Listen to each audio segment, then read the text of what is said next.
बच्चों, आपकी हिंदी क्लास शुरू होती है। बेटा, इसके पहले वाले वीडियो में मैंने आपको सागरिका के 2 पार्ट कराए हैं।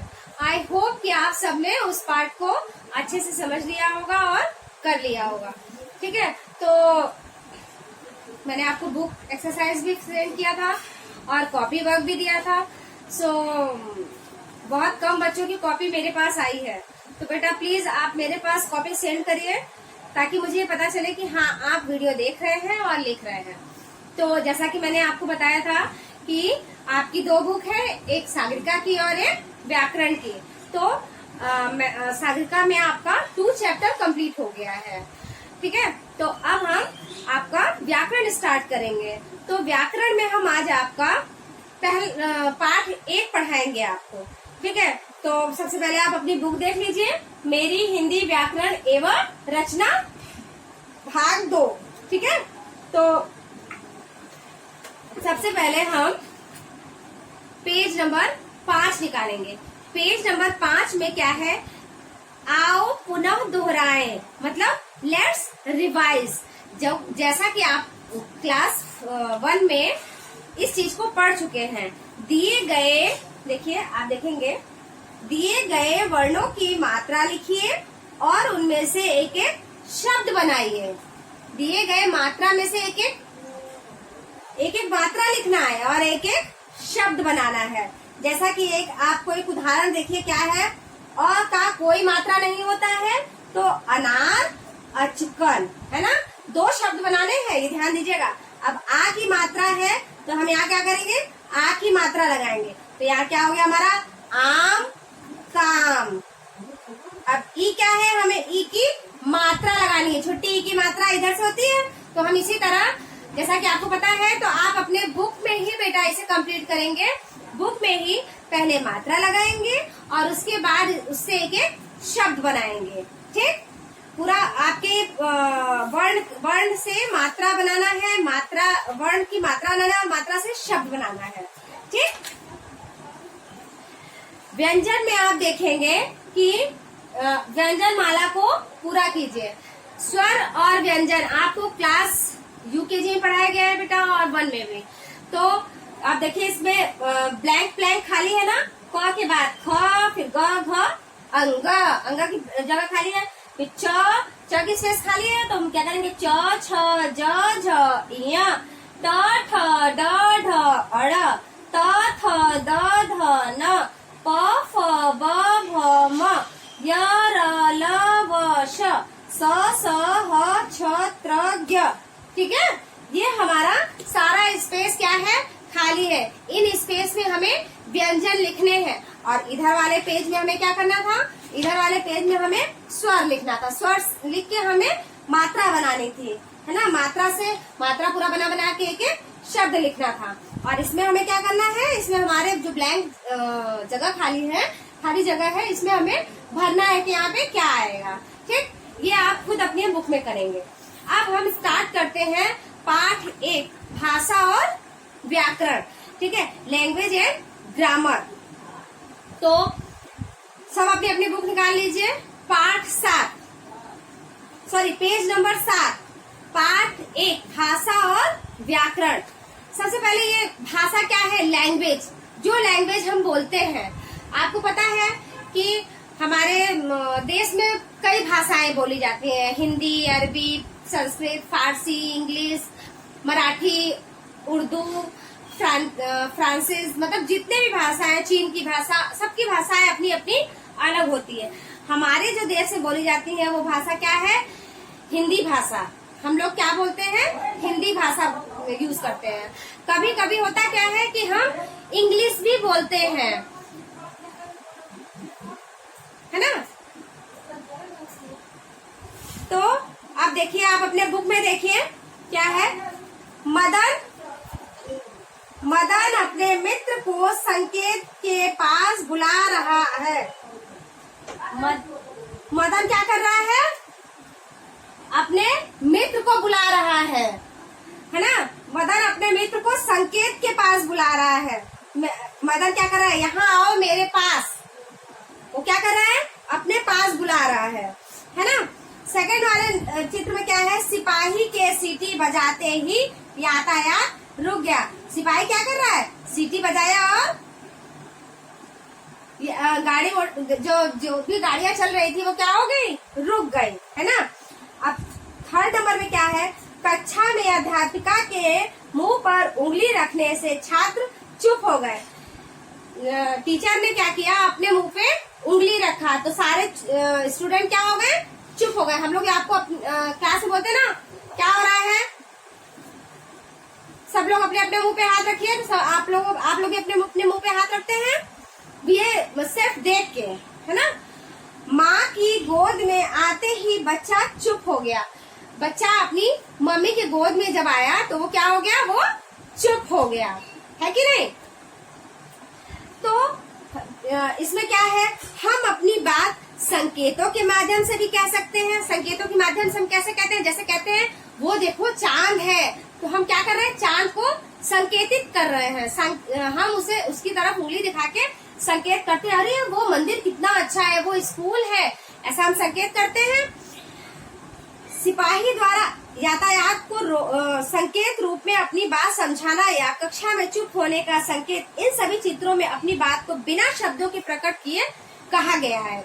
इसमें हम मुंह से नहीं बोलते हैं कि चुप रहो या रोको रोको गाड़ी, ये संकेत के द्वारा बताया गया। कैसे, सीटी बजा के संकेत दिया गया। और टीचर ने क्या किया, टीचर क्लास में आए, बहुत सो रहा था, टीचर ने नहीं कहा कि चुप रहिए, टीचर ने क्या किया, अपनी मुंह पे उंगली रख ली, तो ये संकेत हो गया कि मुंह पे उंगली रखना है। तो सारे बच्चों ने क्या किया, मुंह पे उंगली रख लिया, ठीक है। आदि मानव मूक भाषा का ही प्रयोग करता था। आदि मानव बोलता नहीं था, जो बहुत पहले आप आदि मानव लोग हुआ करते थे, अब तो नहीं होते बेटा, वो बोलते नहीं थे, वो अपनी मुंह भाषा मतलब इशारा करके ही सारी बातें बताते थे, ठीक है। तो क्या आप जानते हैं, सही शब्दों से रिक्त स्थान भरिए। सबसे पहले देखिए, आप पेज नंबर 8 में देखेंगे तो इसमें कुत्ते की आवाज को क्या कहते हैं, भौंकना। कुत्ते की आवाज क्या है, भौंकता है, वो भौंक के अपनी बात बताता है। हाथी की आवाज को क्या कहते हैं, चिंघाड़ना, चिंघाड़ता है, करके चिल्लाता है। शेर की आवाज क्या है, गर्जना, वो गरजता है खूब तेज से। बिल्ली की आवाज को क्या कहते हैं, म्याऊ, बिल्ली क्या करता है, म्याऊ। तो ये सारी सबकी आवाजें हैं। तो इसे आप खुद से अपने बुक में करेंगे, क्योंकि आप क्लास 2 में चले गए हैं। देखिए इधर ऑप्शन है और इसमें आपको करना है। तो इतना आई होप कि आप सब ये करेंगे खुद से, ठीक है। अब हम आते हैं, हम अपने विचारों को सदा संकेतों द्वारा ही नहीं अपितु बोलकर, लिखकर या पढ़कर तथा सुनाकर भी प्रकट कर सकते हैं। यही भाषा कहलाती है। भाषा क्या है, लिखित, मौखिक। भाषा को हम कैसे बोलते हैं, लिखित या मौखिक। भाषा 2 प्रकार की होती है, संकेतों के द्वारा ही नहीं, ऐसा जरूरी नहीं कि हम संकेत के द्वारा ही बता सकते हैं। हम भाषा को लिख कर या बोल कर, पहले आदि मानव बोलते नहीं थे, वो मूक भाषा का ही प्रयोग करते थे, लेकिन अब हम बोलकर या लिखकर अपनी बातों को सामने वाले के सामने रखते हैं, प्रकट करते हैं। संकेत हम कब करते हैं, जब हमारे पास मतलब हमें बोलना नहीं है, हमें ये लगता है कि ये बात संकेत से हमारी समझ में उसको आ जाएगा, तो हम लिख कर, पढ़ कर, मुंह से बोल कर समझाते हैं। तो ये हमारी क्या है, ये हमारी भाषा है, ठीक है। भाषा एक ऐसा साधन है जिससे हम दूसरों के मन की बात समझ सकते हैं, उन्हें अपनी बात समझा सकते हैं। जैसे अब देखिए, बिना बोले तो कोई किसी को कुछ जानेगा नहीं। अगर आपको कोई प्रॉब्लम है तो आप जब तक हमें नहीं बताएंगे तब तक हम तो ये नहीं जान सकते ना कि आप मेरी बातों को सुन रहे हैं, मेरी बातों को आप जानते हैं। तो भाषा वो साधन है जिससे कि हम अपनी बात दूसरे तक पहुंचाते हैं और दूसरे की बात हम खुद सुनते हैं। भाषा वो ये साधन है हमें एक दूसरे की बातों को जानने के लिए भाषा का हम प्रयोग करते हैं, ठीक है। भाषा के कितने रूप हैं, भाषा के 2 रूप हैं, है ना।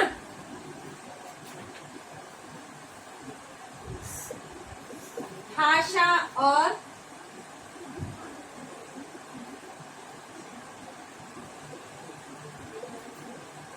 व्याकरण, सॉरी, पाठ एक, है ना।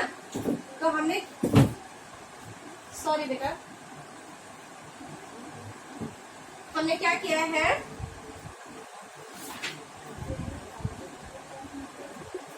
भाषा, भाषा के दो रूप है ना। एक क्या है, लिखित, और दूसरा क्या है,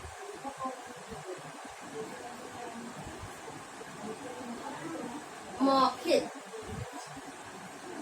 ठीक है, लिखित में हम क्या करते हैं, अपनी बात को लिख कर बताते हैं, और मौखिक में क्या करते हैं, हम अपने मुंह से बोल कर बताते हैं। लिखित में सामने वाला पढ़ लेता है कि हम क्या क्या बोलना चाहते हैं, और मौखिक में क्या है, जब तक हम मुंह से नहीं बोलते तब तक वो समझ नहीं पाता है। ठीक है, भाषा को समझाने का ये दो रूप है, जिससे कि, और तीसरा तो सांकेतिक है ही, लेकिन मूल दो रूप है, लिखित और मौखिक। ठीक है, जैसे रवि कविता सुना रहा है, तो रवि क्या कर रहा है, मुख से बोल रहा है, तो ये सुना रहा है सामने वाले को, तो ये क्या हो गया हमारा, बोलना, मतलब मुख से बोल रहा है तो मौखिक हो गया। सूरज पत्र लिख रहा है, अब सूरज उसी चीज को क्या कर रहा है, लिख रहा है, तो वो क्या कैसे हो गया, उसकी भाषा क्या हो गई, लिखित भाषा। वो मौखिक पढ़ के बता रहा है और वो लिखित लिख के बता रहा है। ठीक है, अब देखिए सेकंड नंबर क्या है, हमारी भाषाएं। हमारे देश में कई प्रकार की भाषाएं बोली जाती हैं, जैसे हिंदी, पंजाबी, मराठी, तमिल, गुजराती, मलयालम। हिंदी हमारी राजभाषा है, हिंदी हमारी क्या है, राजभाषा है ना। हम हिंदी बोलते हैं ज्यादा, तो हमारी राजभाषा क्या है, हिंदी। ठीक है, अब हम व्याकरण पे आते हैं। सौम्य ने दीपांशु से कहा, मैं तो कल दिल्ली गया था, मैंने वहाँ बहुत मजा किया। सौम्य का वाक्य अशुद्ध है। अब इसका शुद्ध रूप देखिए। व्याकरण में हम मात्राओं को, अशुद्ध मात्राओं को शुद्ध करते हैं। तो अब देखो क्या क्या क्या गलत बोला था। सौम्य ने दीपांशु से कहा, सौम्य ने कितना चीज गलत बोला था, मैं तो कल दिल्ली गाया था, मैंने वहाँ बहुत मजा किया। ये सारे अशुद्ध वाक्य हैं। अब हम इसे क्या करेंगे, शुद्ध करेंगे। मैं तो कल दिल्ली गया था, मैं वहाँ बहुत मजा किया। ये हमारा क्या हो गया, ये हमारा शुद्ध वाक्य हो गया। जानते हो इन अशुद्धियों के कारण क्या है, इन अशुद्धियों का कारण क्या है। सौम्य को व्याकरण के नियमों की सही जानकारी नहीं है। व्याकरण तो हमें ही भाषा का सही प्रयोग सिखाता है। व्याकरण हमें क्या सिखाता है, सही कौन सी जगह कौन सा वर्ण, कौन सा मात्रा, कौन सा स्वर लगेगा। व्याकरण में हमें यही बताया गया है कि हम कौन सा स्वर, कौन सा मात्रा किस जगह पे लगाएंगे तो हमारा वाक्य शुद्ध होगा। ठीक है, अब देखिए व्याकरण से हम भाषा को शुद्ध रूप में बोलना व लिखना सीखते हैं। जैसा कि हमने आपको बताया कि व्याकरण में अगर हमको व्याकरण की जानकारी नहीं रहेगी तो हमें ये कैसे पता चलेगा कि हमने कौन सा शब्द, कौन सा वर्ण, कौन सी मात्रा गलत लगाए हैं, कौन सा व्यंजन गलत बोल रहे हैं, तो हमें कैसे पता चलेगा। तो व्याकरण के माध्यम से हम अपने भाषा को शुद्ध करते हैं। ठीक है, भाषा के दो रूप हैं, लिखित और मौखिक। भाषा का मौखिक रूप सर्वाधिक प्रचलित है। हम अपनी बात सामने वाले को ज्यादा से ज्यादा मुंह से बोलकर ही बताते हैं, है कि नहीं। भाषा का शुद्ध रूप व्याकरण द्वारा व्यवस्थित होता है। व्याकरण के द्वारा ही भाषा को हम व्यवस्थित अच्छे से बनाते हैं, ताकि कौन सा मात्रा गलत है, कौन सा शब्द गलत है, कौन सा स्वर गलत है, कौन सा व्यंजन गलत है। ठीक है, तो इसमें हमें व्याकरण का बहुत अहम रोल है। अच्छा, भाषा भावों और विचारों को व्यक्त करती है। भाषा हमारे क्या करती है, भाव। अब हम हंस रहे हैं, रो रहे हैं, तो हमारी भाषा हमारे भाव को व्यक्त करती है। सामने वाला कैसे हमें देखता है कि हम रो रहे हैं। अगर हम रोते हैं, हमारे आंखों से आंसू निकलता है, तो सामने वाला समझता है ना कि वो रो रही हैं। अगर हम हंसते हैं तो वो पूछता है ना, ये हंस रही हैं, ये खाना खा रही हैं। हमारे भावों से हमारे भाषा हमारे भाव से भी व्यक्त होते हैं। हम खाना खा रहे हैं तो सामने वाले को समझ में आता है कि खाना खा रहे हैं। हम हंस रहे हैं तो सामने वाले को समझ में आता है कि वो हंस रहे हैं। तो भाव भी हमारे भाषा को व्यक्त करते हैं, है ना। भाषा के दो रूप हैं, मौखिक और लिखित।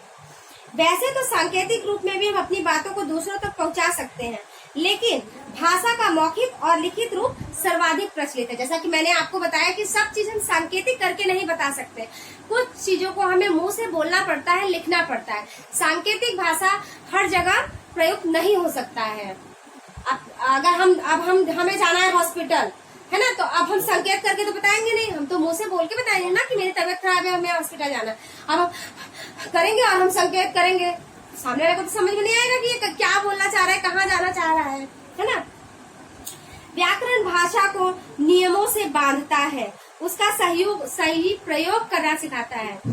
व्याकरण में अगर हम व्याकरण के माध्यम से नहीं लिखते पढ़ते हैं बेटा, तो हम हमेशा गलत पढ़ते भी हैं, गलत बोलते भी हैं, गलत लिखते भी हैं।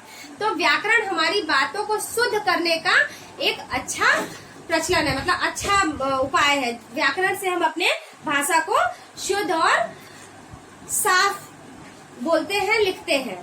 ठीक है, तो जैसा कि अब आपको समझ में आ गया है कि आपकी भाषाएं कितनी हैं, ढेर सारी भाषाएं हैं, हम कई भाषाएं बोलते हैं, लेकिन आपकी राजभाषा क्या है? आपकी राजभाषा हिंदी है ना। भाषा के कितने रूप हैं? भाषा के दो रूप हैं, लिखित और मौखिक। भाषा को हम लिख के या मुंह से बोलकर बता सकते हैं। ठीक है, अब हम नेक्स्ट क्लास में बेटा आपको इसके क्वेश्चन आंसर और सही उत्तर, ये सारी चीजें आपको कराएंगे।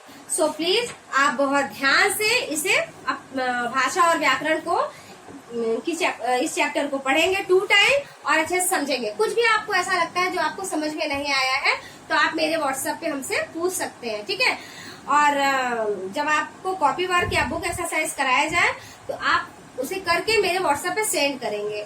दूसरी बात कि जिन बच्चों ने बुक परचेस नहीं किया है, सो प्लीज आप बहुत जल्द से जल्द बुक परचेस कर लीजिए बेटा, ताकि आपको बुक वर्क करने में प्रॉब्लम ना हो, क्योंकि बिना बुक के हमें पढ़ाई करने में थोड़ी सी प्रॉब्लम होती है। ठीक है, अब हम नेक्स्ट क्लास में आपको इसका शब्द और खाली जगह और क्वेश्चन आंसर कराएंगे। ठीक है, चलिए, थैंक यू।